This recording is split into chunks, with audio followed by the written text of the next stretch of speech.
Bismillahirrahmanirrahim. Assalamualaikum warahmatullahi wabarakatuh. Pada kesempatan ini, saya akan membahas materi tentang ekuitas untuk memenuhi salah satu tugas mata kuliah akuntansi keuangan menengah lanjutan pada Universitas Muhammad Natsir Bukit Tinggi. Presentasi ini dipersembahkan oleh Isma Yuliasari, Prodi Akuntansi, dengan dosen pengampu Ibu Dwila Maristi. Materi ini akan membahas tentang bentuk-bentuk perusahaan, pengertian ekuitas, elemen ekuitas, jenis ekuitas, pentingnya ekuitas, contoh kasus yang berkaitan dengan ekuitas, kebijakan dividen, penyajian dan pengungkapan ekuitas dalam laporan keuangan. Nah, apa saja bentuk-bentuk badan usaha? Berdasarkan kepemilikan modal, perusahaan dibagi menjadi 3. Yang pertama, perusahaan perorangan, perusahaan persekutuan, dan perusahaan korporasi. Perusahaan perorangan modal sepenuhnya dimiliki oleh satu orang saja. Perusahaan persekutuan modal terdiri dari saham yang dimiliki oleh 2 orang atau lebih yang bersekutu, entah itu sekutu pasif maupun sekutu aktif. Perusahaan korporasi modal terdiri dari saham yang bisa dimiliki oleh banyak orang. Bentuk badan usaha berdasarkan hukum yang mengaturnya dibagi menjadi 2, yang berbadan hukum dan yang tidak berbadan hukum. Nah, ini sebagai tambahan pengetahuan tentang hukum yang mengatur perusahaan-perusahaan yang ada di Indonesia. Selanjutnya, pengertian ekuitas. Nah, apa itu ekuitas? Istilah ekuitas berasal dari kata equity atau equity of ownership yang memiliki arti sebagai kekayaan bersih perusahaan. Dalam arti luas, ekuitas adalah jumlah hak atau aset yang dikeluarkan oleh perusahaan untuk melakukan operasinya. Ekuitas diartikan sebagai modal atau kekayaan entitas bisnis dihitung dengan jumlah aset yang dikurangi dengan liabilitas. Ekuitas adalah hak atau kepentingan pemilik perusahaan pada harta perusahaan, mewakili jumlah uang yang akan dikembalikan kepada pemegang saham perusahaan jika semua aset dilikuidasi dan semua hutang perusahaan dilunasi. Berikutnya, elemen ekuitas. Apa saja elemen ekuitas? Yang pertama itu modalisator, yang kedua laba tidak dibagi atau return earning, yang ketiga modal penilaian kembali, yang keempat modal sumbangan, dan yang kelima modal lain-lain. Modal disetor adalah jumlah uang yang disetor oleh pemilik atau pemegang saham.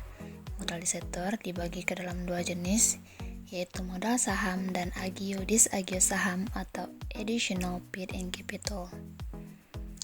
Laba tidak dibagi atau saldo laba ditahan adalah kumpulan laba dari tahun-tahun sebelumnya yang tidak dibagi sebagai dividen. Modal penilaian kembali adalah selisih nilai buku lama dengan nilai buku baru. Modal sumbangan adalah modal yang diperoleh perusahaan karena memperoleh aset yang berasal dari sumbangan. Nah, modal lain-lain contohnya adalah modal dari cadangan, pelunasan obligasi, dan lain sebagainya yang tidak dikategorikan dalam 4 kategori sebelumnya. Selanjutnya, jenis ekuitas. Jenis ekuitas dibagi menjadi 2, yaitu ekuitas pemegang saham dan ekuitas pemilik. Ekuitas pemegang saham adalah jumlah nilai aset yang diberikan kepada para pemegang saham suatu perusahaan setelah dikurangi dengan hutang-hutang atau kewajiban lainnya. Ekuitas pemilik adalah besarnya kepemilikan seorang pemilik atas bisnis terkait. Ekuitas pemilik biasanya berlaku untuk bisnis kecil.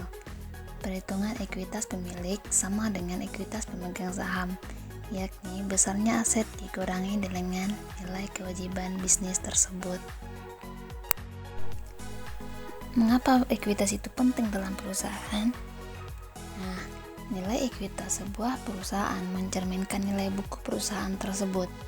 Nilai ini merupakan salah satu faktor yang menentukan harga saham perusahaan tersebut.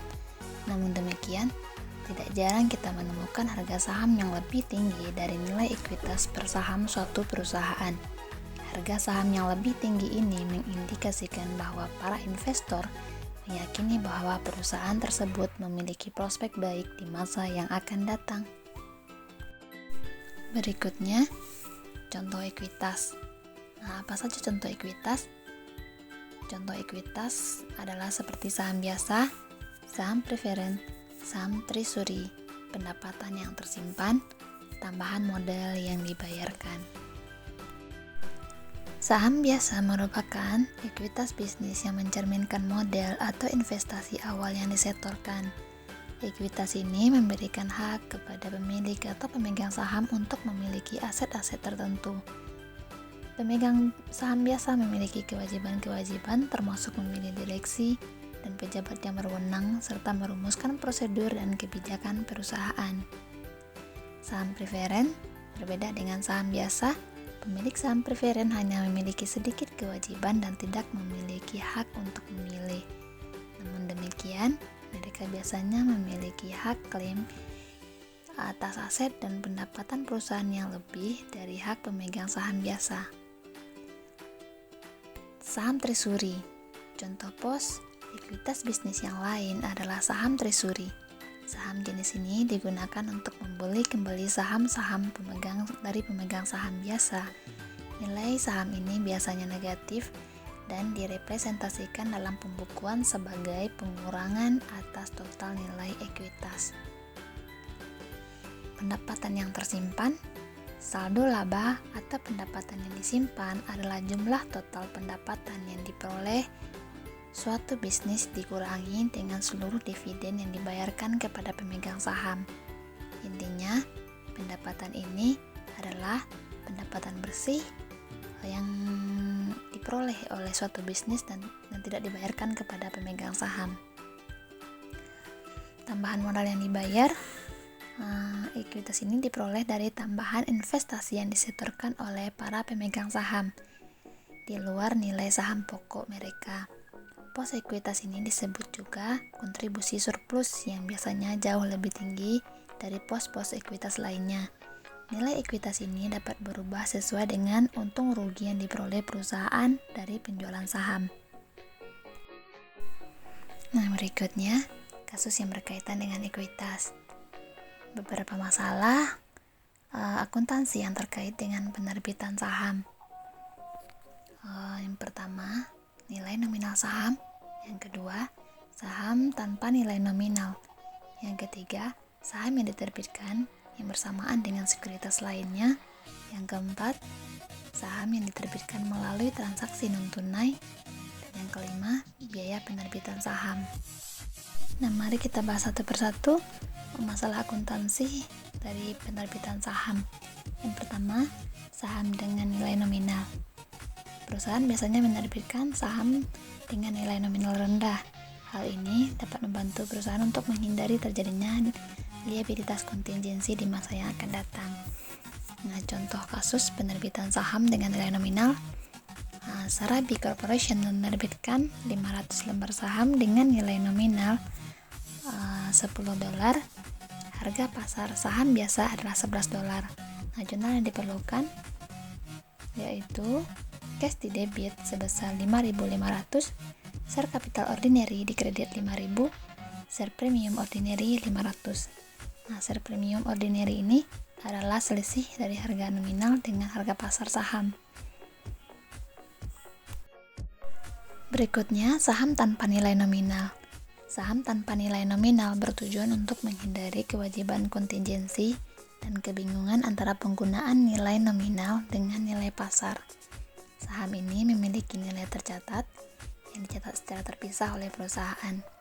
Kelemahan saham ini adalah di beberapa negara, saham jenis ini dikenakan pajak yang tinggi dan berdampak pada turunnya fleksibilitas pembayaran dividen.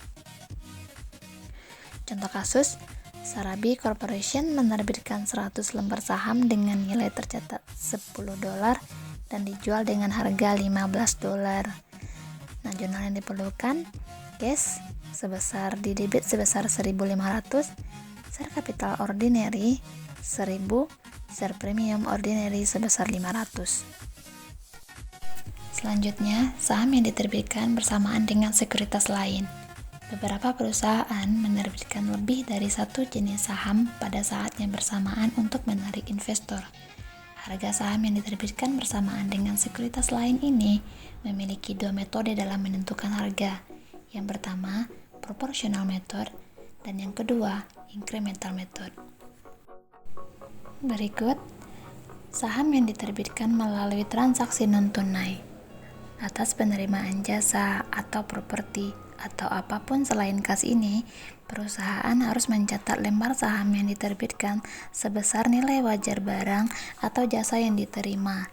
Dan apabila nilai wajar barang dan jasa tersebut tidak dapat ditentukan secara tepat, maka digunakan nilai wajar saham yang diterbitkan tersebut. Selanjutnya, biaya penerbitan saham.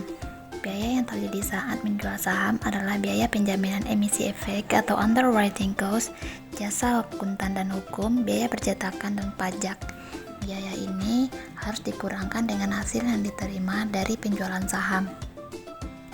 Berikutnya, kebijakan dividen.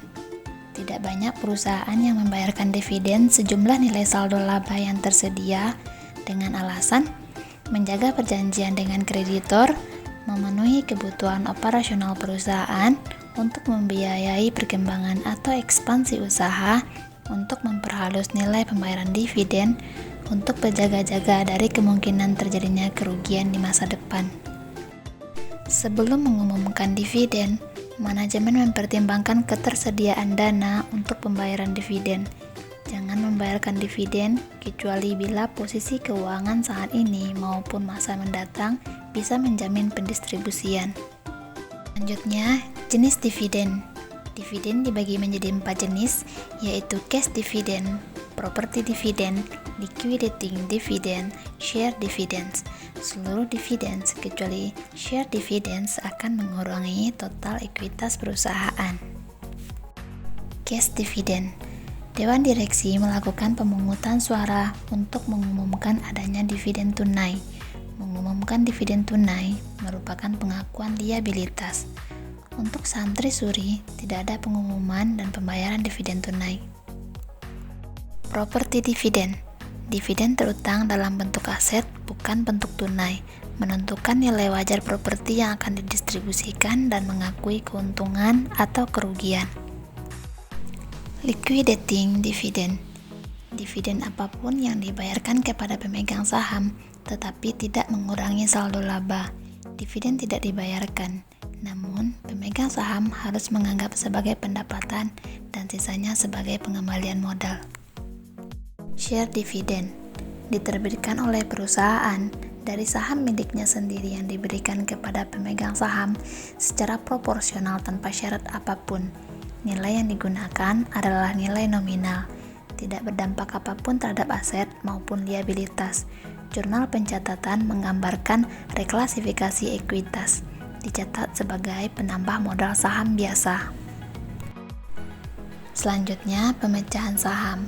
Perusahaan melakukan pemecahan saham untuk menurunkan harga pasar saham, menurunkan nilai nominal dengan menambah jumlah lembar saham. Tidak ada jurnal dalam pemecahan saham. Pemecahan saham berbeda dengan saham dividen. Pemecahan saham adalah menambah jumlah lembar saham yang beredar dengan menurunkan nilai nominal atau nilai tercatat per lembar saham. Sedangkan dividen saham adalah menambah jumlah lembar saham tanpa mengurangi nilai nominal dan menambah jumlah saham yang beredar.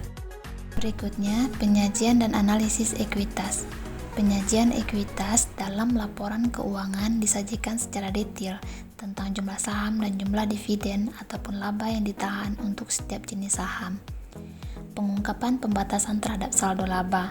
Pembatasan ini diungkapkan dalam catatan atas laporan keuangan seperti pembatasan yang disebabkan oleh perjanjian obligasi dan pinjaman yang umumnya membutuhkan penjelasan yang lebih lanjut. Catatan atas laporan keuangan ini harus mencantumkan sumber pembatasan, provisi yang berkaitan, jumlah saldo yang menjadi subjek pembatasan, atau jumlah saldo laba yang tidak dibatasi. Selanjutnya, analisis ekuitas. Untuk mengetahui berapa banyak uang yang dapat dihasilkan dari setiap dolar yang diinvestasikan dalam saham biasa, maka bisa menggunakan rumus pengembalian atas saham biasa adalah pendapatan bersih dikurangi dengan dividen dari saham preference dibagi dengan rata-rata saham biasa. Untuk dapat menilai kemampuan perusahaan dalam membayarkan dividen, kita menggunakan rumus dividen payout ratio, di mana cash dividen dibagi dengan pendapatan bersih yang dikurang dengan dividen dari saham preferen. Untuk menentukan jumlah yang akan diterima oleh tiap saham apabila perusahaan dilikuidasi dengan menggunakan dasar laporan posisi keuangan, kita menggunakan rumus book value per share. Ini didapat dari total saham biasa dibagi dengan total saham yang beredar. Baiklah, mungkin hanya itu yang bisa saya sampaikan pada kesempatan kali ini. Terima kasih untuk segala perhatian. Mohon maaf untuk segala kekurangan. Billahi taufik wal hidayah. Wassalamualaikum warahmatullahi wabarakatuh.